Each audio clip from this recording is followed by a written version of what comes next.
menebar kasih sayang semesta, membangun peradaban baru yang mulia, kedatangan dan bahagia bersama dalam ridho Allah, Tuhan yang Maha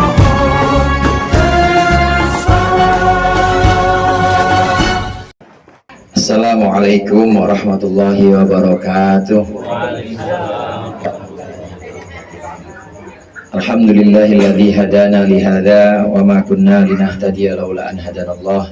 Asyhadu an la ilaha illallah wahdahu la syarikalah wa asyhadu anna Muhammadan abduhu wa rasuluh.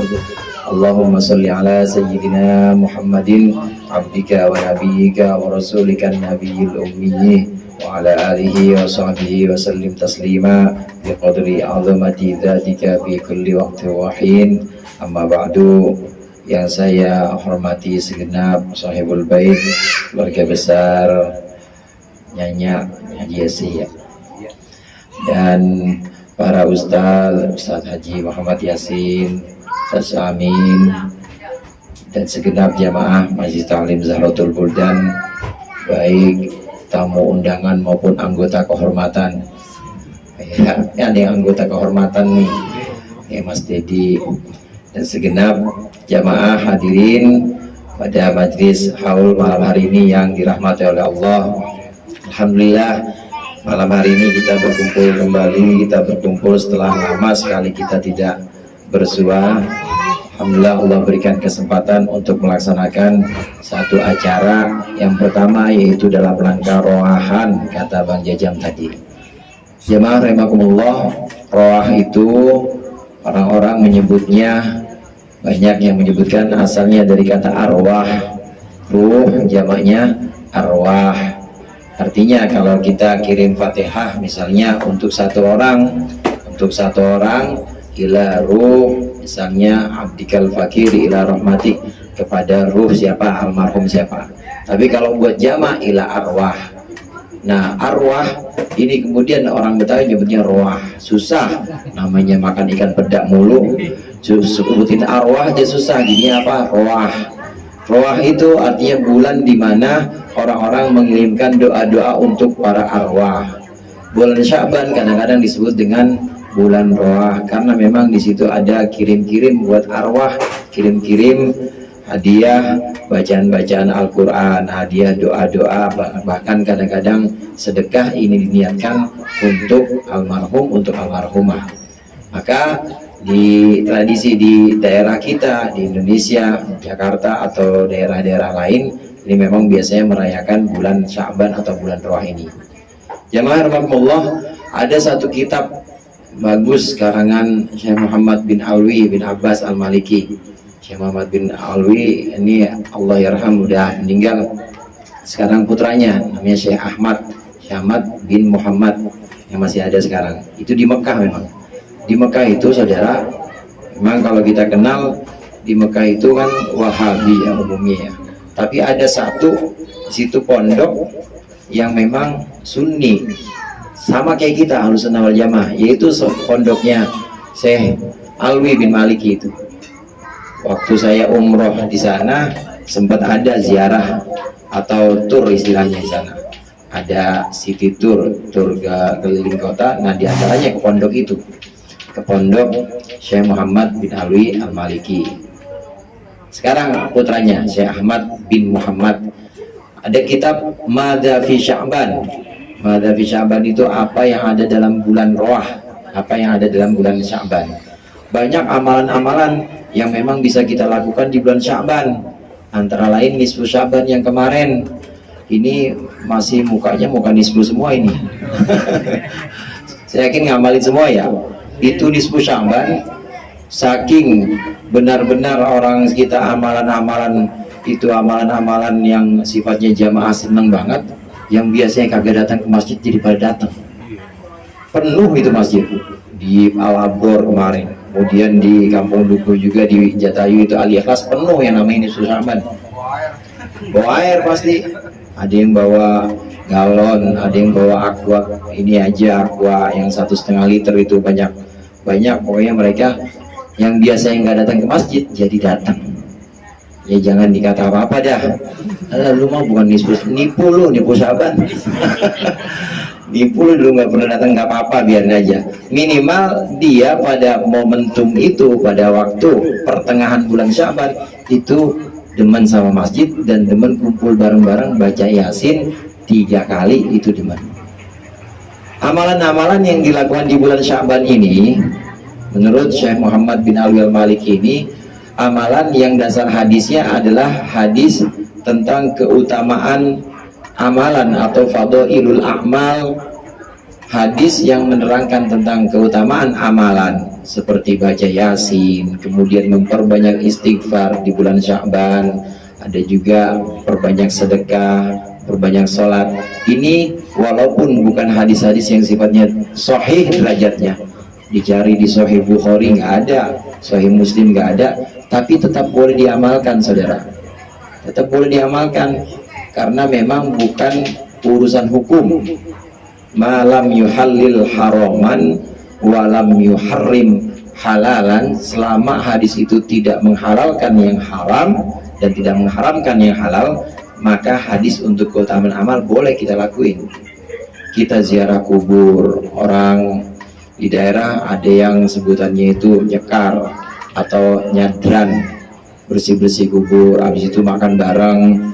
Kalau memang di situ tidak ada ajaran dari hadisnya, misalnya hanya mengikuti tradisi saja, ya udah ikuti tradisi aja. Yang penting kan kita mohonnya kepada Allah. Yang penting kita mintanya kepada Allah, bukan minta kepada kuburan. Tentang minta kepada Allah ini, saudara, boleh kita mohon hajat kita, boleh kita meminta kepada Allah supaya doa-doa kita dikabulkan, itu dengan tawasul. Tawasul itu boleh. Yang dimaksud dengan tawasul di sini membuat perantara supaya doa kita itu cepat dijabah oleh Allah. Ini boleh. Dan ini diceritakan oleh Rasulullah. Ada 3 orang saat itu, mereka terperangkap di goa. Kemudian masing-masing dari orang itu mencoba untuk membuka. Yang satu buka, coba dorong, ente duluan dah, nggak bisa juga didorong, batu-batunya terlalu kuat, nggak bisa. Kemudian orang yang kedua nggak bisa juga, yang ketiga nggak bisa juga. Mereka kemudian masing-masing bertawasul, membuat perantara amal mereka untuk membuka goa yang tertutup itu. Mohonnya tetap kepada Allah, tapi perantaranya, perantara tawasulnya adalah tawasul amal mereka. Orang yang pertama, dia bertawasul, ya Allah, aku bertawasul, aku membuat perantara dengan amal baikku. Pernah dulu aku menghindari maksiat, padahal mungkin banget, lagi bersihin rumah misalnya, lagi dimintain tolong, yang mintain tolong janda nggak ada suaminya ya, mintain tolong dong, itu beresin kamar saya misalnya, suruh beresin. Nah kemudian digodain sama perempuan, dan saat itu sangat mungkin ya perempuannya mau, kemudian nggak ada orang yang lihat. Kira-kira gimana kalau Bang Heru itu begitu? Tapi tetap dihindarkan, tetap karena takut kepada Allah, karena dia tahu Allah selalu mengawasinya, maka dia hindarkan itu.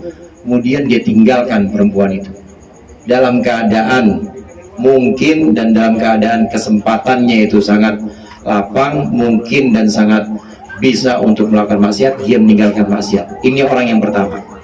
Ya Allah, dengan upayaku pernah menghindar dari maksiat, padahal aku bisa sekali dan sangat mungkin, dan bisa kesempatannya juga sangat memungkinkan.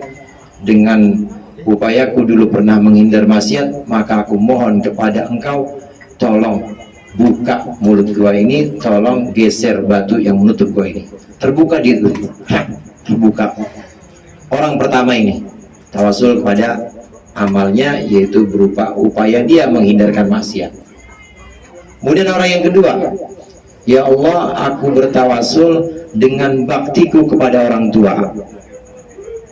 baktiku kepada orang tua dulu, doa-doaku kepada orang tua almarhum almarhumah yang pernah aku panjatkan kepadamu, doa-doa aku dan jamaah yang pernah aku mohonkan kepadamu, aku kirimkan kepada orang tua sebagai bakti atau birrul walidain. Aku berbakti kepada orang tua, ini amal baik ya Allah. Aku bertawassul dengan amal baikku berupa birrul walidain, dengan amal baik berupa bakti kepada orang tua, maka aku mohon kepadamu, bukakan batu yang menutup gua ini. Terbuka, mulai agak lebar itu, terbuka lagi batunya. Kemudian orang yang ketiga tawasul lagi, ya Allah, aku bertawasul kepadamu dengan amanah atau dengan sikapku menjaga amanat orang-orang. Ini orang yang ketiga emang orang yang selalu dititipin sama orang, titipin uang, titipin semua benda-benda, pokoknya amanat dijaga benar. Kalau dititipin sama orang, uang nggak pernah kurang sama dia, pasti dia balikin lagi. Ya Allah, dengan upayaku untuk menjaga amanat-amanat ini adalah amal baik. Dengan amal baik itu, maka aku mohon kepadamu, engkau bukakan mulut gua ini. Terbuka itu lebar. Namanya tawasul dengan amal. Lagi pula saudara, memang diperbolehkan bukan hanya kepada amal, bukan hanya dengan amal. Kita mohon kepada Allah, tawasulnya boleh dengan amal kita sendiri. Ada di sini yang pernah puasa Senin Kemis mungkin ya. Saya yakin ada ini semua. Pada rajin semua Senin Kemis. Kalau ada kesulitan boleh pakai tawasul itu. Ya Allah, dengan perantara Senin Kemisku yang tidak pernah putus, aku mohon kepadamu, ringankan aku dari masalah ini. Kalau ada masalah boleh. Yang pernah baca sholawat misalnya sehari dia rutinin 313 Sallallahu alaihi Muhammad, Sallallahu alaihi Muhammad. Nanti sewaktu ada kepentingan atau ada satu kesulitan, bertawasul kepada Allah, ya Allah, dengan barokah atau dengan tawasul salawat yang pernah aku baca, mudahkan aku, lepaskan aku dari kesulitan. Boleh, itu tawasul dengan amal. Ada yang amalnya misalnya sedekah rutin, Jumat barokah misalnya, Jumat barokah, nyumbang ke masjid, nyumbang ke majelis-majelis misalnya, tiap Jumat dia lakukan itu, maka bisa juga itu dijadikan sebagai tawasul. Ya Allah, dengan perantara sedekahku pada Jumat-Jumat yang sering aku lakukan, maka hindarkan aku dari kesulitan ini, angkat kesulitan ini. Ini tawasul dengan amal. Gimana tawasul dengan orang-orang soleh? Boleh. Kan sering kita baca itu, tawassalna bismillah wa bil hadi rasulillah wa kulli mujahidin lillah bi ahlil badri ya Allah. Itu kita tawasul. Ya Allah, aku membuat perantara, aku bertawasul dengan bacaan bismillahku. Aku bertawasul wabil hadi rasulullah, yaitu dengan keagungan Rasulullah sallallahu alaihi wasallam. Aku bertawasul dengan setiap mujahid, setiap pejuang, yaitu pejuang perang Badar yang mati syahid di perang Badar. Aku bertawasul kepadamu agar engkau mengabulkan doa-doaku. Ini tawasul pada orang-orang soleh boleh. Yang kita lakukan saudara, ziarah ke orang tua, kemudian ziarah ke para wali, ini adalah melakukan tawasul supaya orang-orang tua kita yang di sana tentunya udah bahagia dan udah lebih dekat kepada Allah.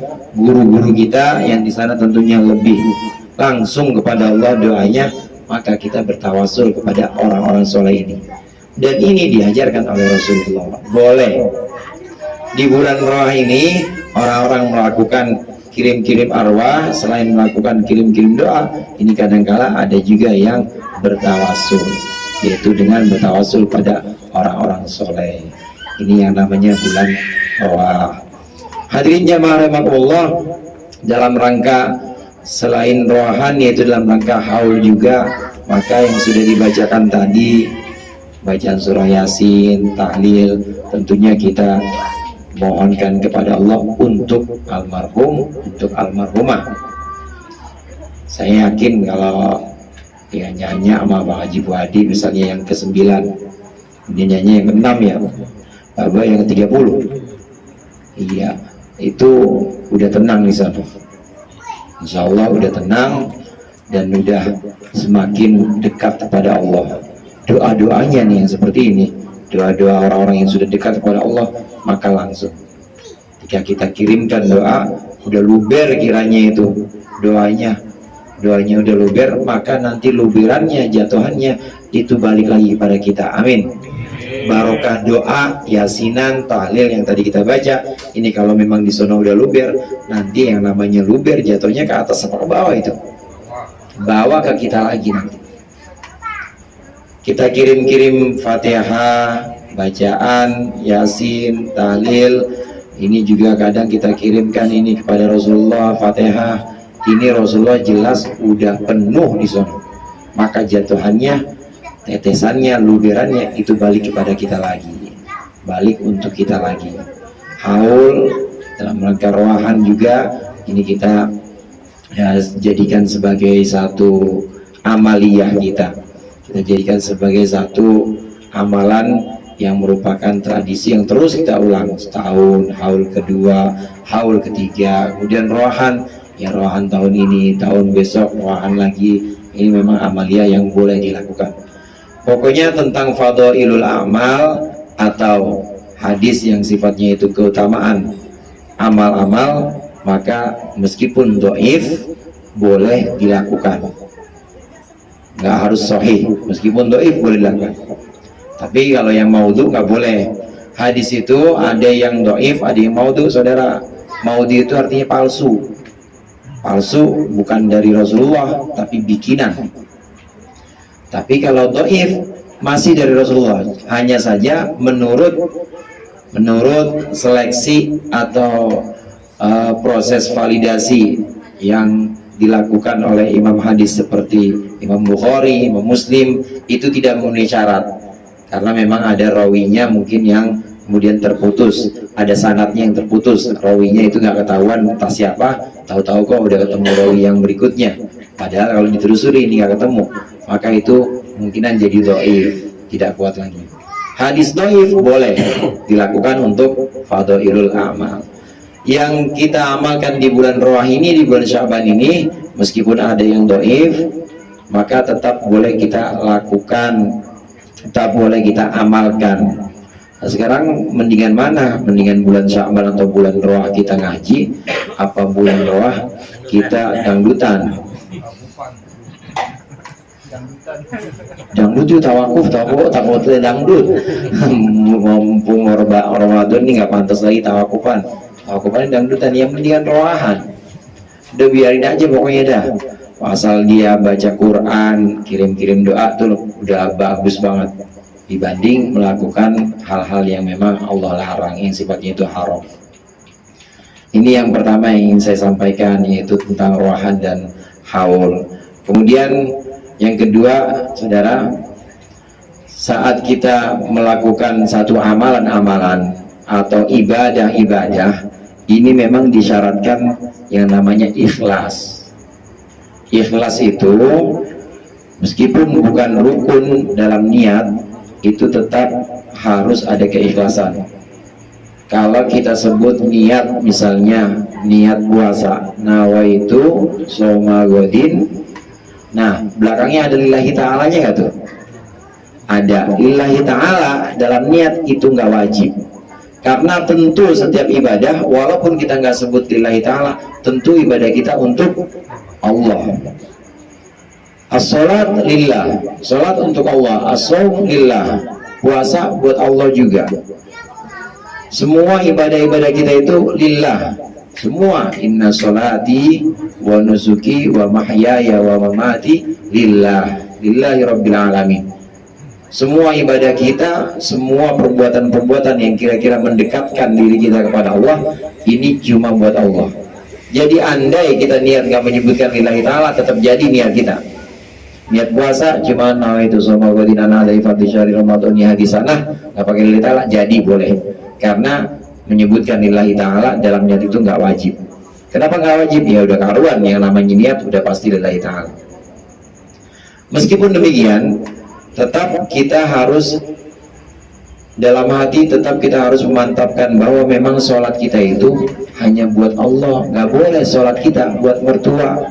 Artinya kita sholat kalau di belakangnya ada mertua perempuan, kayaknya kita panjang-panjangin suratnya. Apa aja dibaca, lillahi ma fis samawati wa ma fil ardh, sampai sambung lagi sampai surat berikutnya, surat Ali Imran. Tapi giliran surat sholat sendirian, inna atoina aja makulhu, inna atoina kulhu, inna atoina kulhu, gacuannya itu. Ini namanya dengan sholat dia ingin memamerkan, ingin menunjukkan kepada selain Allah. Ini yang dimaksud dengan riya, yang nggak boleh yang kayak begini. Kalau sudah riya berarti tidak ikhlas. Riya itu dari kata ro'a, ya ro, artinya melihat. Dia pengen orang melihat dia. Kalau sudah melihat, kalau sudah ada keinginan dilihat sama orang, maka ini sudah bukan ikhlas. Lalu bagaimana sholat atau puasa atau sedekah? Itu kan udah jelas buat Allah, tapi ada niat lain. Gimana kita sholat tapi niatnya buat rijal bir rizki, buat narik rizki? Duha pada duha semua ya? Saya mah duha kagak pernah, kalau malam pagi. Itu duha emang buat ngapain biasanya kita duha?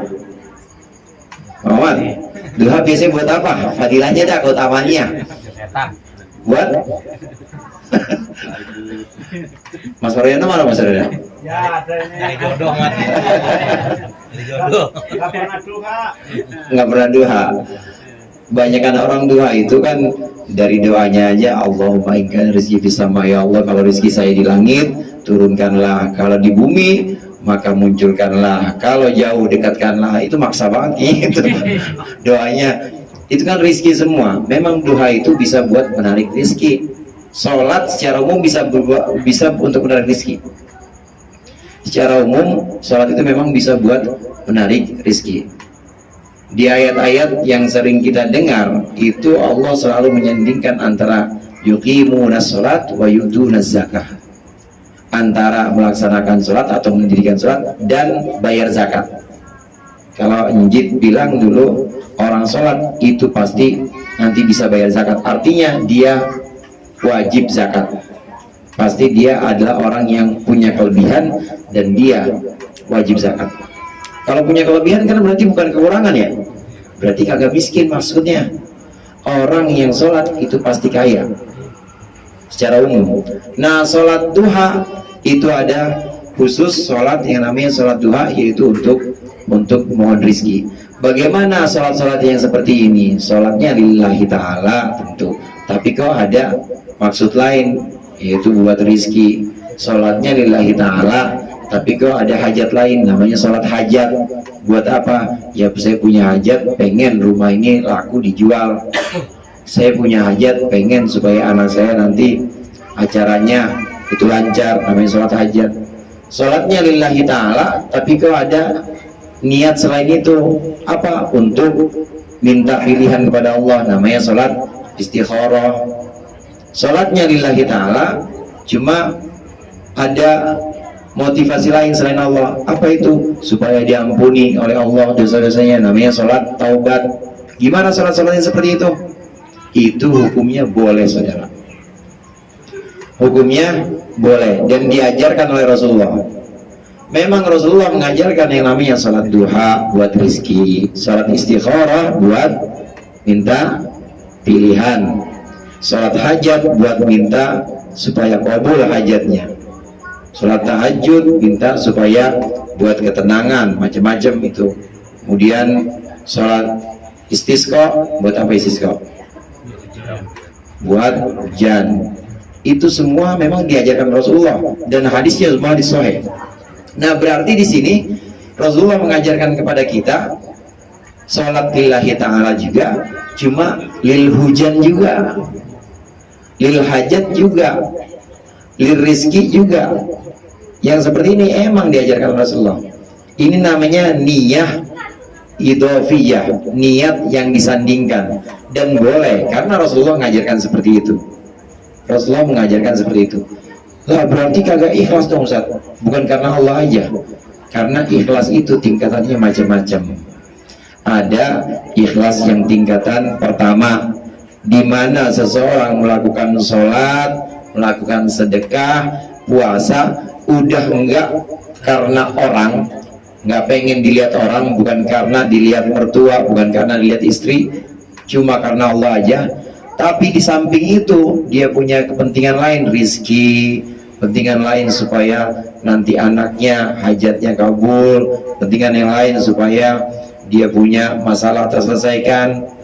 Asal bukan pengen dilihat orang tapi ada kepentingan lain, itu tetap dinamakan ikhlas. Boleh kita sedekah bukan karena pengen dipuji sama orang, tapi pengen apa? Pengen nanti supaya balik lagi, pengen supaya berlipat lagi. Boleh yang kayak begitu. Ini namanya tingkat ikhlas yang pertama. Dia dengan ibadahnya ingin keselamatan dunia. Itu kan keselamatan dunia. Duit banyak pengen tidak? Selamat dunia kita, ekonomi kita. Kemudian masalah terselesaikan semua, selamat kita di dunia dari masalah. Anak-anak kita semuanya selesai semua sekolahnya, itu artinya selamat urusan pendidikan anak-anak kita. Boleh kita melakukan ibadah, bentuknya sholat, puasa atau sedekah, kemudian diniatkan untuk niat yang disandingkan selain lillahi ta'ala. Jadi satu lillahi ta'ala, kemudian yang kedua memang untuk hajat-hajat kita di dunia. Maka tingkat keikhlasan yang pertama ini adalah tingkat keikhlasan orang-orang pada umumnya. Kira-kira kita di situ ya? Apa masih ada yang sholat karena pengen liatin DKM? Sholat karena pengen liatin? Nggak ada saya rasa sih. Pokoknya sholat lillahi ta'ala, tapi pengen dari sholat itu supaya rezeki kita lancar. Amin. Umumnya orang seperti itu. Umumnya orang. Tapi pokoknya jangan ada yang namanya pengen dilihat sama makhluk, dilihat orang, kayak dilihat sama guru, dilihat sama murid. Kalau udah ada pengen dilihat sama guru, sama murid, sama orang, itu namanya udah bukan ikhlas, udah riya itu, udah riya. Ini makanya yang saya ngeri banget nih. Yang saya penyakitnya orang yang sering ngomong kan begitu, riya. Enggak riya, sum'ah, pengen didengar, pengen dilihat. Ustadz tuh penyakitnya tuh, maksudnya ria, pengen dilihat orang yang kayak begitu. Nah ini harus dihindarkan. Jadi harus bagaimana? Harus lillahi ta'ala aja, supaya kita benar-benar murni itu karena Allah, murni lillahi ta'ala, ngajinya, sedekahnya, puasanya lillahi ta'ala, jangan karena makhluk. Nah di luar itu, kalau sudah terbebas dari pandangan makhluk, sudah terbebas dari pamer, kita punya hajat-hajat yang lain di dunia, boleh. Karena memang itu Rasulullah mengajarkan. Ini tingkat ikhlas yang pertama. Yang kedua, ada tingkat ikhlas bukan umum, ini tingkat ikhlas khusus. Tingkat ikhlas khusus ini orang yang melakukan ibadah-ibadahnya, puasanya, sholatnya, ngajinya, semua dia lakukan bukan buat hajat dunia, bukan buat rizki, bukan buat supaya masalah cepat selesai, bukan supaya angsuran itu cepat kelar, bukan. Pokoknya udah terlewatkan dari itu semuanya, udah terlampaui itu semuanya. Dia sholat, dia sedekah, dia puasa, ini cuma berharap supaya nanti di akhirat selamat. Udah nggak ada kepentingan dunia, sudah terlampaui dunia. Jadi lebih jauh lagi yang dia inginkan selain lillahi ta'ala, puasanya, sholatnya, sedekahnya, dia ingin supaya nanti di akhirat supaya Allah berikan keselamatan, selamat dari api neraka. Kemudian Allah masukkan kemana? Pada ngantuk apa ya? Masukkan ke surga. Emang tempatnya dua doang di sana. Kalau nggak surga neraka, kalau nggak neraka surga, nggak ada tempat lain. Udah itu.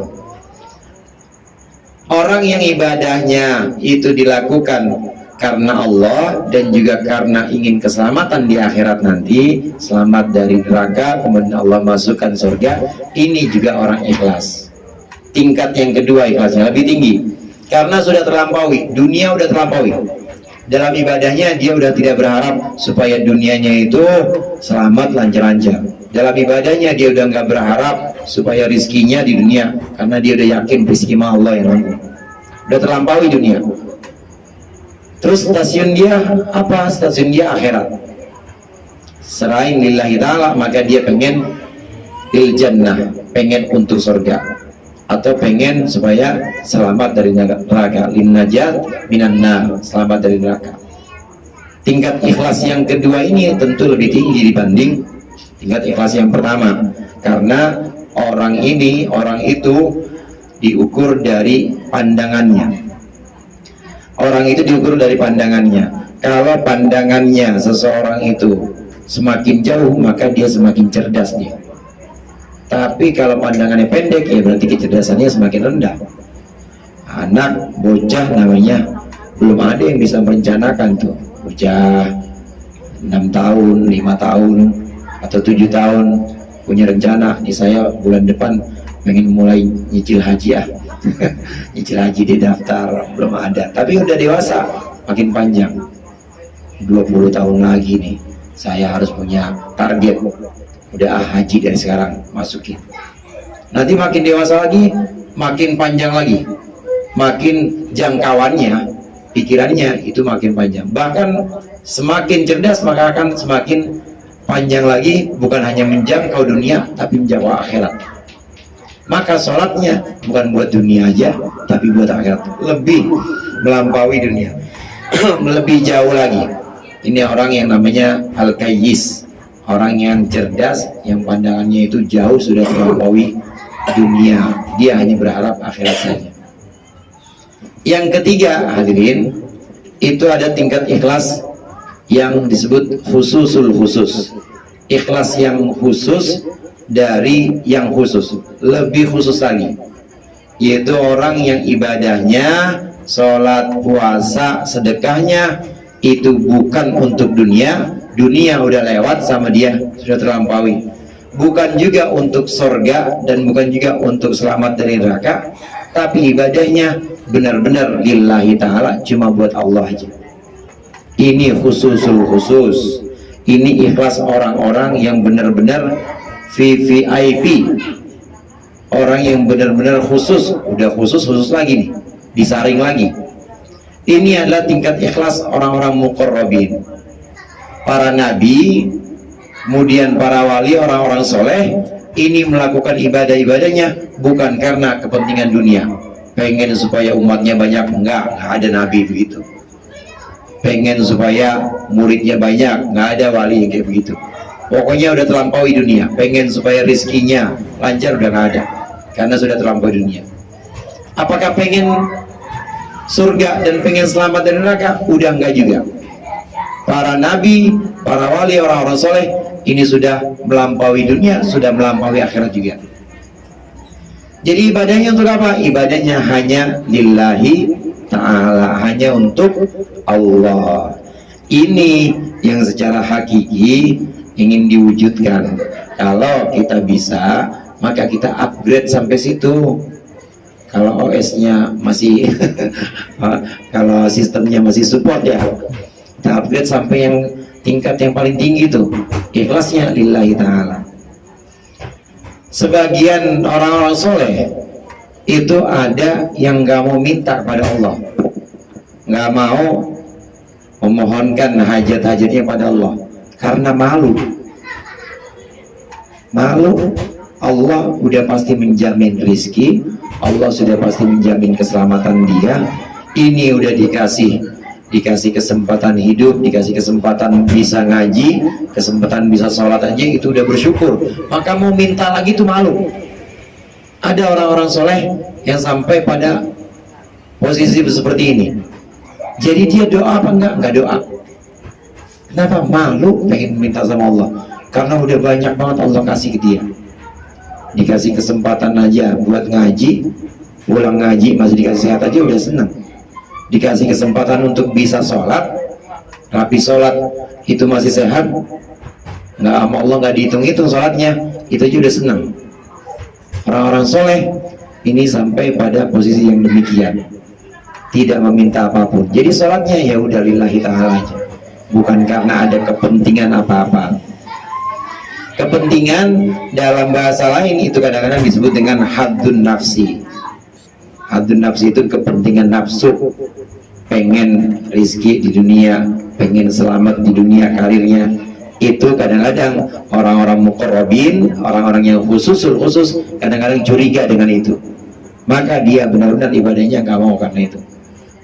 Yang dicurigain bukan cuma dunia, akhirat, surga neraka dicurigain juga ini, karena khawatir itu memalingkan dia, memalingkan orang-orang soleh ini dari Allah.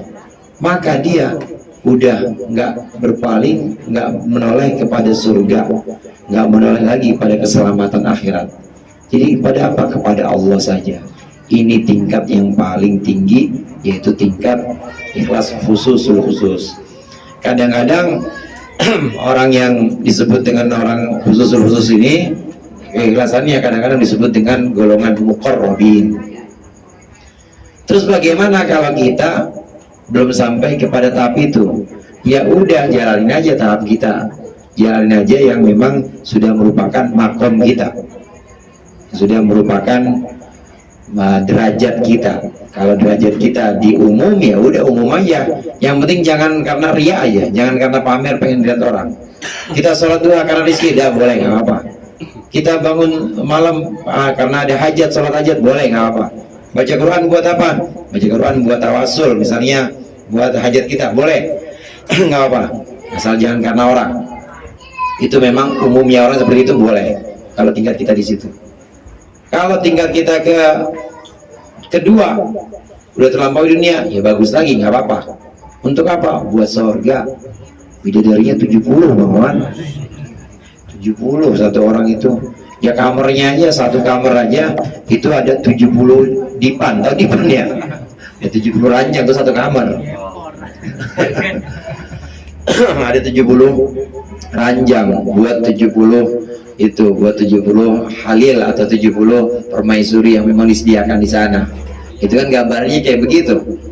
Nah, kalau pengen ganjaran surga yang seperti itu, apakah boleh? Ya boleh, kalau memang makomnya di situ boleh. Maka setiap orang punya makom. Likulli maqamin maqam. Setiap makom, orang dengan makom tertentu, maka dia punya satu pertimbangan atau perkataan dan juga pesan-pesannya masing-masing. Kalau memang di derajat yang kedua, ya nggak apa-apa, jalan derajat. Tapi kalau derajatnya sudah ketiga, orang-orang muqarrabin, maka turun ke derajat yang kedua atau derajat yang pertama tadi, maka itu merupakan satu degradasi. Turun udah. Orang yang memang udah tingkat muqarrabin, kemudian dia sholatnya karena pengen surga, udah turun derajat, udah nggak boleh, terlarang sifatnya. Begitu juga orang yang memang sebenarnya dia udah pada tingkat khusus yang kedua tadi, tingkat khusus, yaitu ibadahnya cuma buat akhirat aja, ngikutin orang lain, dia kemudian baca Quran, dengan bacaan Qurannya pengen hajatnya supaya terkabul, rizki supaya banyak kayak orang-orang, turun derajat udah dia. Ini yang dalam penjelasan ulama disebut mimbabi hasanatil abrar sayyiatul muqarrabin. Hasanatul abrar sayyiatul muqarrabin. Apa yang menurut orang umum itu dinilai sebagai kebaikan, dinilai bagus, tapi untuk orang khusus itu tercela dan terlarang. Nggak boleh orang-orang yang memang sudah pada tingkat khusus, kemudian dia tahajud, dia sholat, mengharapkan dengan sholatnya itu rizki, udah nggak boleh. Itu namanya sayyiatul muqarrabin. Apa yang untuk kalangan muqarrabin, apa yang untuk kalangan orang-orang umum baik, itu disebut sebagai kebagusan atau disebut sebagai kebaikan, maka untuk orang-orang muqarrabin itu tercela. Orang-orang muqarrabin para wali misalnya, orang-orang soleh, para nabi, ini sholat kemudian pengen dengan sholat dan sedekahnya itu supaya balik 700 kali lipat, itu udah tercela banget. Tapi kalau buat orang umum nggak apa-apa, boleh. Nah dari sini saudara, maka kita harus buat peta. Artinya kalau ada seorang yang memang derajatnya, memang makomnya di tingkat yang umum, ya kita tidak bisa salahkan, ya memang seperti itu. Tapi kalau kita ngelihat emang ada orang yang di tingkat yang kedua khusus, ya memang seperti itu, nggak bisa kita salahkan. Lu nggak pernah ini, lu bang nggak pernah doa buat rizki, enggak, gua mah akhirat aja, nggak boleh kita salahkan. Ya memang dia memang tingkatnya seperti itu. Kalau ada orang yang memang derajatnya sudah tingkat khususul khusus atau muqarrabin, maka memang sudah tingkatnya seperti itu. Orang nggak pernah doa, nggak pernah mohon kepada Allah, ya karena memang udah tingkatnya itu udah sangat syukur pada Allah, syakur, udah bersyukur aja sama Allah, nggak pernah mau minta lagi.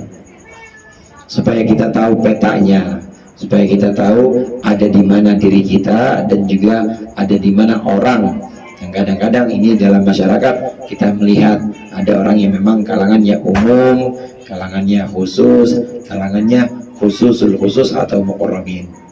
Hadirin jamaah rahimakumullah, tingkat keikhlasan ini yang nanti akan membawa amal-amal kita kemudian menimbulkan fadilah atau menimbulkan keutamaan-keutamaan. Muncul itu nanti.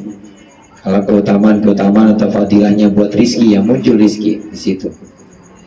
Hanya saja orang-orang muqarrabin, kalau memang muncul fadilah, dia tidak akan silau dengan itu, tidak akan kemudian berpaling dari Allah kemudian pada itu, karena khawatir. Tadi yang saya katakan curiga, karena curiga, khawatir kalau dia terlena dengan pemberian Allah, maka khawatir dia tidak sampai kepada Allah, dan khawatir dia itu nanti berpaling dari Allah. Jalan dari sini tujuannya kita mau ke Blok M, lewat apa namanya, danau ya. Ya danau itu, danau kan rame, malam minggu lagi. Tujuan aslinya kita mau ke Blok M, ya udah nggak jadi, sampai malam sampai pagi nggak pulang. Kenapa? Terlena dengan stasiun atau dengan pemberhentian yang sebenarnya itu bukan pemberhentian dia, terlena di situ.